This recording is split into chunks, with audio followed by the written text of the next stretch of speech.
What up, YouTube? So I just wanted to show you guys on my Chevy Avalanche how I installed these rock lights under my truck by myself. Wasn't hard to do. Took me about 2.5 hours. I mean, everybody that watch those videos know it's not that hard to do, man. They always say this and that and take that long, but it don't.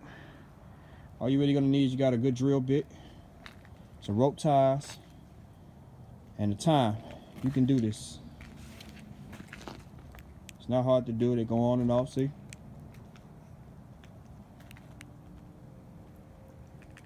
I'm liking them. You know? It's my dog right here. Getting ready for that summertime, I should say. Summertime, I'm sorry, y'all. It's a little warm up here in Wisconsin right now at this time of weather. In February. So yeah, I want y'all to see that. It's a 2002 Chevy Avalanche. I installed these rock lights under myself today, and just to show y'all, so y'all can see the lights.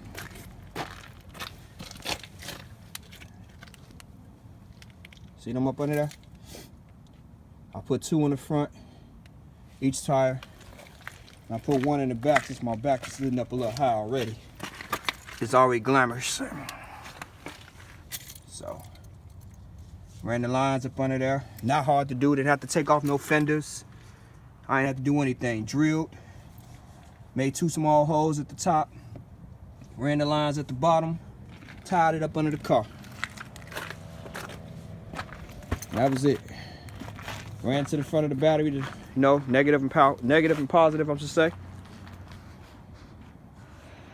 And that's really it, man. Yeah, this is my 2002 Chevy Avalanche. I'm putting in my music tomorrow, my subs, myself. And starting the same way. Just keep an eye on it for that. Let me show y'all one other small thing before we go. What else I did to it. Inside of it.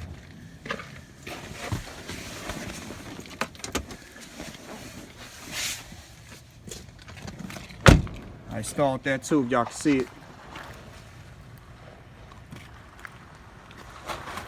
So, they all going together. Interior lights inside. And then my lights outside. I was about to say, what you doing? Just putting my rock lights on, just running videos. How you doing? Good, how are you? Okay. That's my neighbor asking me what I'm doing. Alright, y'all, I'm gonna talk to y'all later. You can leave a comment, subscribe if you want to. And that's it, y'all. Not hard to do. Peace.